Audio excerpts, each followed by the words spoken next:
नमस्कार दोस्तों, मैं हूं लोकेंद्र मिश्रा और हिंदी साहित्य ऑप्शनल की इस क्लास में आप सबका स्वागत है। काफ़ी दिनों के बाद ये वीडियो आप लोगों के सामने है और इसके पिछले वीडियो में जब हमने हिंदी साहित्य की क्लास देखी थी तो उसमें दिव्या उपन्यास के बारे में चर्चा किया गया था। आज की क्लास में भी हम दिव्या उपन्यास के बारे में ही पढ़ने वाले हैं और ख़ास तौर पे दो टॉपिक है, जिसमें कि पहला है दिव्या पर मार्क्सवाद का प्रभाव। तो सबसे पहले हम समझते हैं कि दिव्या उपन्यास में मार्क्सवाद किस तरह से परिलक्षित होता है। अगर बात करें दिव्या उपन्यास के लेखक की तो आप सबको तो पता ही है कि ये उपन्यास यशपाल के द्वारा लिखी गई है और यशपाल जो हैं ये मार्क्सवादी रचनाकार हैं, प्रयोगवादी हैं और मार्क्सवादी भी हैं। यशपाल के अगर कुछ अन्य उपन्यासों के बारे में आप केवल उसका नाम भर सुन लें, जैसे कि दादा कामरेड, पार्टी कामरेड, तो यहीं से क्लियर हो जाता है कि मार्क्सवाद के प्रति जो रुझान है लेखक का वह बहुत ज़्यादा है। पर अगर हम बात करें कि दिव्या उपन्यास में मार्क्सवाद का प्रभाव किस तरह से है तो कुछ बातें आपको समझनी पड़ेंगी। सबसे पहली बात यह है कि यह जो उपन्यास है, इसका जो कथानक है वह ऐतिहासिक कथानक है। हालांकि इतिहास और कल्पना कितना हद तक इसमें है, इस उपन्यास में इतिहास और कल्पना किस हद तक साथ चलते हैं ये एक अलग प्रश्न बन जाता है। लेकिन फिर भी हम देखें तो ऐतिहासिक पृष्ठभूमि होने के कारण, और वो भी ऐतिहासिक पृष्ठभूमि कब की, बौद्ध काल की। चूँकि यह कहानी, चूँकि उपन्यास का कथानक बौद्ध काल से संबंधित है, इसलिए मार्क्सवाद को पूरी तरह से इसमें स्थापित कर देना ये संभव नहीं है। मार्क्सवाद स्थूल रूप से यहाँ पर नहीं आपको मिलेगा, पर हाँ मार्क्सवाद की विचारधारा इस उपन्यास में आपको देखने को मिलेगी। कैसे मिलेगी उसके बारे में हम चर्चा करते हैं। सबसे पहली बात करते हैं कि इस उपन्यास का एक चरित्र है मारिश। और अगर आपने मेरे पिछले वीडियोस देखे होंगे तो कई बार हमने मार्क्सवाद पे चर्चा की है। और मार्क्सवाद जो विचारधारा है मार्क्सवाद की, वह विचारधारा इस प्रकार की है कि वह दो वर्गों में दुनिया को देखती है। पहला वर्ग है बुर्जुआ वर्ग और दूसरा वर्ग है सर्वहारा वर्ग। बुर्जुआ वर्ग का मतलब है कि वह वर्ग जो धनाढ्य है, जो कुलीन है, जो अमीर है, और सर्वहारा वर्ग से तात्पर्य है वह वर्ग जो दलित है, शोषित है, वंचित है। तो मार्क्सवाद यह मानता है कि सर्वहारा वर्ग और बुर्जुआ वर्ग के बीच की खाई को पाटने का एकमात्र रास्ता है वह है क्रांति। और मार्क्सवाद खूनी क्रांति की बात करता है, मतलब ऐसी क्रांति जिसमें रक्तपात भी हो, क्योंकि रक्तपात आवश्यक है इस सर्वहारा वर्ग और बुर्जुआ वर्ग के खाई को पाटने के लिए। यह विचारधारा किसकी है? यह विचारधारा है मार्क्सवाद की। अब अगर हम इस उपन्यास में इस विचारधारा को देखें तो मार्क्सवाद की एक और खासियत है कि मार्क्सवाद किसी भी प्रकार के पारलौकिक सत्ता पर विश्वास नहीं रखता। वह किसी प्रकार के ईश्वर में आस्था नहीं रखता, ईश्वर के प्रति गहरी अनास्था है। इसका मतलब है कि अगर हम भारत में बात करें कुछ दर्शन की, जैसे भारत में जो अलग अलग दर्शन हैं, अद्वैतवाद का दर्शन है, द्वैताद्वैतवाद है, शुद्ध द्वैतवाद है, पुष्टि मार्ग है, इन सब के अलावा भारत में एक दर्शन है जिसे हम चार्वाक या लोकायत दर्शन कहते हैं।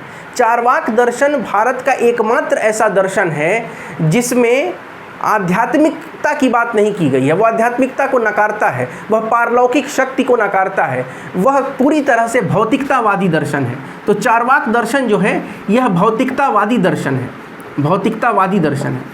भौतिकतावादी दर्शन चार्वाक दर्शन है, ये आप समझ गए। मार्क्सवाद भी भौतिकतावादी ही है, वह भी भौतिकतावाद को ही प्रश्रय देता है। तो अगर हम मारिश की बात करें, जो इस उपन्यास में चरित्र है मारिश, वह पूरी तरह से चार्वाक दर्शन को मानने वाला है। वह भी ईश्वर की आस्था अनास्था पर बात नहीं करता, वह नहीं मानता ईश्वर की आस्था को। फिर यह भी है कि मारिश एक ऐसा चरित्र है इसमें जो कुल माता या कुल देवी की जो संकल्पना है स्त्रियों के प्रति, उसको भी नकारता है, क्योंकि वह मानता है कि कुल देवी या कुल माता बना देने से स्त्री का सम्मान नहीं हो रहा है, बल्कि उस पुरुष का सम्मान हो रहा है स्त्री जिसके साथ है। समझिएगा, ये अभी हम दूसरे टॉपिक में भी इसकी चर्चा करेंगे। दूसरी बात है प्रतुल, एक इसमें पात्र है, उसके बारे में भी आपने पिछले वीडियो में समझा होगा। अब इस उपन्यास में दिखाया गया है कि दास दासियों का व्यापार हो रहा है। कैसे हो रहा है? तो देखिए, दो तरह से इस बात को समझ सकते हैं। दासियों का व्यापार हो रहा है, मतलब दासियां खरीदी जा रही हैं। क्यों खरीदी जा रही हैं? इसके कई कारण हैं। एक तो दास का कार्य उनसे लिया जाएगा, दूसरा दासियों के द्वारा यदि कोई पुत्र या पुत्री उत्पन्न होती है, जो कि इसमें दिया गया इस उपन्यास में कि प्रत्येक 18 महीने के बाद दासी से एक पुत्र या पुत्री, एक संतान की उत्पत्ति करानी है। क्यों करानी है? जो स्वामी है, जिसने दासी को खरीदा है, उसका पुत्र अगर है तो उसके पुत्र को भी स्तनपान कौन कराएगा? यह दासी कराएगी, क्योंकि दासी का पुत्र है तो दासी को भी दूध बन रहा है और वही दूध वो किसको पिलाएगी? अपने स्वामी के पुत्र को पिलाएगी। यही चीज़ आपने इस उपन्यास में पिछले वीडियो में समझा भी होगा, जब मैंने दिव्या के बारे में बताया कि दिव्या को खरीद लिया जाता है दासी के रूप में। तो ये जो दासियों का व्यापार है, यह समाज में जो विषमता है उसको दिखा रहा है, और मार्क्सवाद किसी भी प्रकार के सामाजिक विषमता को सपोर्ट नहीं करता, बल्कि उसके खिलाफ खड़ा होता है। इसका अर्थ है कि मार्क्सवाद यहाँ प्रतुल के माध्यम से भी दिखाया गया है, जो दासियों की खरीद बिक्री कर रहा है, दिखाया गया है कि यह गलत है, और इसका खंडन कौन करता है? मार्क्सवाद करता है। तो यहाँ पर भी मार्क्सवाद आपको दिखता है। उसके बाद जातिगत विषमता दिखती है, जातीय विषमता दिखती है। मधुपर्व के आयोजन में याद करिए कि रुद्रधीर और पृथुसेन दोनों हैं, मगर किस तरह से वहाँ पृथुसेन के साथ दुर्व्यवहार किया जाता है। जीतने के पश्चात जो पालकी है वह उसे ढोने से मना कर दिया जाता है। तो यह एक अलग बात है, जो आपने पहले पढ़ा है उससे इसको आप कनेक्ट कर सकते हैं। उसके बाद विवाह संस्था में अविश्वास। मार्क्सवाद जो है वह विवाह में विश्वास नहीं रखता, वह विवाह नाम की संस्था में ही विश्वास नहीं रखता। इसके पीछे का कारण है कि वह मानता है कि विवाह नाम की संस्था एक ऐसा सर्टिफिकेट प्रदान करती है जिससे पुरुष के द्वारा स्त्री का शोषण किया जा सके। यह बात कौन कहता है? मार्क्सवाद कहता है। इस उपन्यास में कैसे है? इस उपन्यास में कहा जाता है क्या रुद्रधीर, क्या मारिस, क्या पृथुसेन, नारी सबके लिए भोग का सामान है, नारी सबके लिए भोग्य है। यह बात कही जाती है। इसका मतलब है कि चाहे वह कोई भी व्यक्ति हो, चाहे वह मारिस जैसा चार्वाक दर्शन का ही सपोर्ट करने वाला व्यक्ति क्यों ना हो, या फिर वह रुद्रधीर ही क्यों ना हो, जिसको यहाँ पे विद्वान दिखाया गया है एक तरह से जब वो पढ़ के आता है पाटलिपुत्र से, या फिर पृथुसेन जैसा व्यक्ति ही क्यों ना हो, ये सब के लिए नारी जो है वो भोग का सामान है, ऐसा कहते हैं। दूसरा अगला जो पॉइंट है वो है मानववादी दृष्टिकोण। जो मार्क्सवाद है वह मानवतावादी दृष्टिकोण में विश्वास रखता है। वह मानता है कि किसी भी प्रकार की न तो जाति की विषमता होनी चाहिए और न तो वर्ग विभेद होना चाहिए। वर्ग विभेद इसके खिलाफ है। कौन खिलाफ है? मार्क्सवाद खिलाफ है। यहाँ देखिए, प्राक्कथन में यशपाल स्वयं लिखते हैं कि अपने विश्वास और विधान के सम्मुख ही मनुष्य विवशता का अनुभव करता है और स्वयं ही उसे बदल भी देता है। अब इस लाइन को समझने के लिए आपको पिछला वीडियो समझना पड़ेगा, जब मैंने आपको उपन्यास का कथासार बताया था और उपन्यास में क्या क्या घटनाएं हो रही हैं, कैसे इसका क्या अर्थ है कि विवशता का अनुभव करता है और स्वयं ही उसे बदल भी देता है। दिव्या ने कैसे इसे बदला, या इसके बारे में। अब देखिए, मार्क्सवाद का प्रभाव पूरी तरह से इसमें नहीं दिखा सकते हैं, क्योंकि किसी भी विचारधारा में दो चीज़ें होती हैं। एक तो होती है विचारधारा की यांत्रिकता। यांत्रिकता का मतलब है मैकेनिकल चीज़ें हो गई, मतलब मशीन जैसा हो गया कि ऐसा है तो ऐसा है, ऐसा है तो ऐसा है, ऐसा है तो ऐसा है, logic cut to cut, cut to cut. लेकिन यहाँ पर यह दिखा पाना संभव नहीं है। तो मार्क्सवादी, चूँकि रचनाकार ही मार्क्सवादी है, चूँकि रचनाकार की विचारधारा मार्क्सवाद से प्रभावित है, तो रचनाकार की रचना में वो दिखेगा जरूर, मगर एक अच्छा रचनाकार वो होता है जो अपनी विचारधारा की यांत्रिकता में न बंधे, स्थूल रूप से नहीं मगर सूक्ष्म रूप से। इसमें मार्क्सवाद जरूर दिखता है, यह आप समझ लीजिए। एक बार मैं देख लूं कि वीडियो रिकॉर्ड भी हो रहा है कि नहीं। तो अब हम बात करते हैं दिव्या उपन्यास में नारी चेतना की। देखिए, यह जो उपन्यास है इसका नाम है दिव्या। दिव्या एक स्त्री चरित्र है इस उपन्यास की। तो यहाँ से यह तो अपने आप ही स्पष्ट हो जाता है कि दिव्या उपन्यास जो है वह नारी चरित्र को केंद्र में रखकर बनाया गया है। इसलिए इस उपन्यास में नारी चेतना को भी दर्शाते हैं यशपाल। कैसे? तो आर्यप्रेष्ठ की बात करिए। आर्यप्रेष्ठ के द्वारा एक कथन है, पुत्र स्त्री जीवन की पूर्ति नहीं, जीवन की पूर्ति का एक उपकरण और साधन मात्र है। सामर्थ्यवान सफल मनुष्य अनेक स्त्रियां प्राप्त कर सकता है। यह कथन अपने आप में ही यह दिखाता है कि उस समय के समाज में स्त्रियों की स्थिति क्या थी, और यह आज भी वास्तविकता है, बहुसंख्यक वास्तविकता यही है कि स्त्री जीवन की पूर्ति नहीं बल्कि जीवन की पूर्ति का एक साधन है, और सामर्थ्यवान सफल मनुष्य अनेक स्त्रियां प्राप्त कर सकता है। यहाँ पर स्त्री के निम्न स्तर को दिखाया जा रहा है। तो आर्यप्रेष्ठ के माध्यम से एक तस्वीर खींची है यशपाल ने कि तत्कालीन समाज में स्त्री को किस नज़रिए से देखा जा रहा था, यह यशपाल यहाँ बताना चाहते हैं।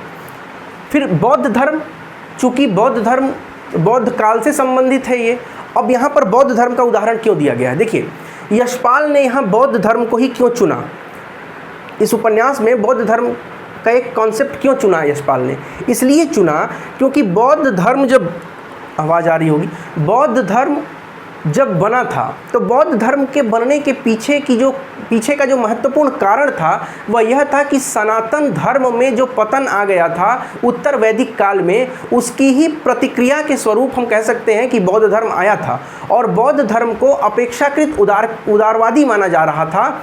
न सिर्फ जातिगत या वर्ग विभेद को मिटाने का काम था इसका, बल्कि स्त्री और पुरुष को भी एक समान नज़रिए से बौद्ध धर्म में देखा जा रहा है। ऐसा माना जाता है कि बौद्ध धर्म में स्त्री को थोड़ा अच्छा एक स्टेटस, एक लेवल मिला हुआ है। पर बौद्ध धर्म में वर्ण व्यवस्था का सपोर्ट किस तरह से है ये यशपाल दिखाते हैं। याद करिए उपन्यास का वह दृश्य जब दिव्या जाती है एक बौद्ध भिक्षु के पास बौद्ध मठ में और वहाँ आश्रय लेने के लिए गुहार लगाती है। वहाँ उसे आश्रय देने से पहले जब बौद्ध भिक्षु पूछता है कि तुम्हारा पति कौन है, तो वह कहती है कि मैं पति मेरा कोई नहीं है, मैं वहाँ से भाग गई हूँ। फिर वो पूछता है कि तो फिर तुम्हारा स्वामी कौन है? स्वामी मतलब यदि दासी हो तो तुम्हारा जो स्वामी जिसने तुम्हें खरीदा था वह कौन है? जब वो बताती है कि वह भी कोई नहीं है तो बौद्ध भिक्षु उसे उस मठ में आने से मना कर देता है। और कारण क्या देता है? कारण कहता है कि या तो अपने किसी पुत्र से, या तो पति से, या तो अपने स्वामी से बिना आज्ञा प्राप्त किए कोई स्त्री आएगी तो उसे इस मठ में जगह नहीं दिया जाएगा। इसका अर्थ है कि बौद्ध धर्म जो अन्य धर्मों से अपेक्षाकृत अधिक उदारवादी तरीके से स्त्री को देखता है, वहाँ भी स्त्री की स्वतंत्रता का जो पक्ष है वह कहीं ना कहीं धूमिल दिखाई देता है। कैसे धूमिल दिखाई देता है कि वर्ण व्यवस्था को सपोर्ट करता है, मतलब वर्ण व्यवस्था को सपोर्ट नहीं करता है। बौद्ध धर्म वर्ण व्यवस्था को सपोर्ट नहीं करता है और जातिगत या वर्ग विभेद को भी सपोर्ट नहीं करता है। फिर भी वह नारी के मामले में स्थिति उसकी यथास्थितिवाद है, मतलब अन्य जो उस समय के धर्म हैं उन्हीं के जैसा बर्ताव बौद्ध धर्म में भी किया जाता है। दूसरा बात करें रुद्रधीर। रुद्रधीर जो है वो वर्णाश्रम धर्म को मानने वाला है और वह नारी को कुल देवी या कुल माता कहता है। लेकिन यशपाल यहाँ पर कहलवाते हैं, स्वयं दिव्या के माध्यम से भी कहलवाते हैं कि कुल देवी या कुल माता का एक जो टैग, आप अंग्रेजी में कहें तो टैग, कुल देवी या कुल माता का जो टैग स्त्री को दिया जा रहा है उससे स्त्री का सम्मान नहीं बन रहा है, उससे स्त्री सम्मानित नहीं महसूस कर रही है, बल्कि वहाँ भी उस पुरुष का सम्मान है वह स्त्री जिससे विवाह कर रही है। और यहाँ पर स्त्री के जो जीवन का लक्ष्य बताया जा रहा है कुल देवी या कुल माता कहकर, वह यह है कि वह संतानोत्पत्ति करे, संतान के जन्म देने के लिए उसको बस उसका एक ही रूप दिखाया जा रहा है कि वह संतान को जन्म देने के लिए है। उसके बाद बात करें तो दिव्या का जो स्वयं कथन है, जो भोग्या बनने के लिए उत्पन्न हुई है उसके लिए अन्यत्र शरण कहाँ, ये थोड़ा सा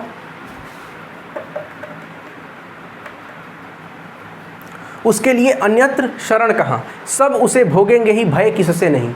मतलब यहाँ दिव्या जो ये उपन्यास है उसमें दिव्या के द्वारा यह कथन कहलवा कर यशपाल दिखाना चाहते हैं कि क्या मारिश, क्या मारिश और क्या पृथुसेन और क्या रुद्रधीर सब के सब बराबर हैं। मारिश हालांकि चार्वाक दर्शन को मानने वाला व्यक्ति यहाँ पे दिखाया गया है और अपेक्षाकृत उदार दिखाया गया है नारी के प्रति, मगर दिव्या कहती है कि कोई भी पुरुष हो उसके लिए स्त्री क्या है, भोग्य है। भोग्य है मतलब भोगने का सामान है।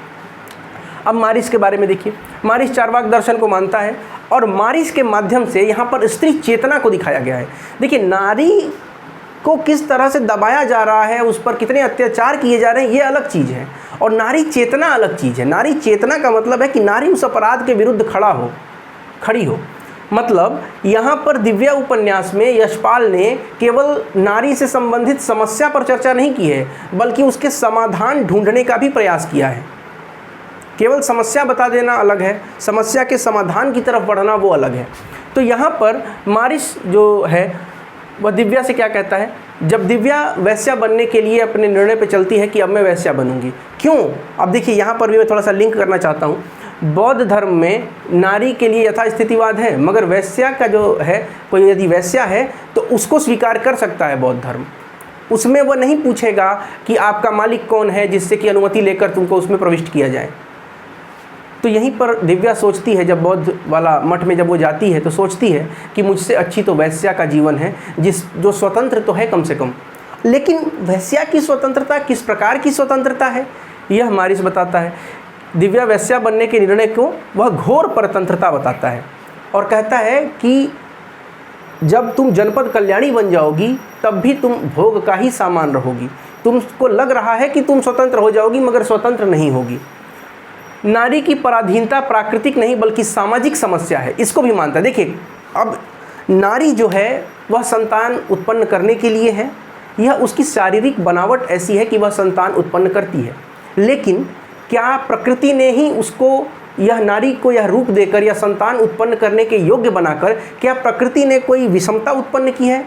ऐसा नहीं मानता है मारिस। मारिस मानता है कि वह समस्या जो नारी की समस्या है वह प्राकृतिक नहीं होकर सामाजिक समस्या है और नारी को कुल माता जैसे झूठे सम्मान की नहीं बल्कि स्वतंत्र अस्तित्व की आवश्यकता है और जनपद कल्याणी या वैश्या बनकर वह स्वतंत्रता की ओर नहीं जा रही है बल्कि और पतन की ओर जा रही है, यह कहता है मारिस। मतलब वो सॉल्यूशन देता है कि सॉल्यूशन जो है, समाधान जो है वह जनपद कल्याणी बनने में नहीं है बल्कि नारी के स्वतंत्र होने में है।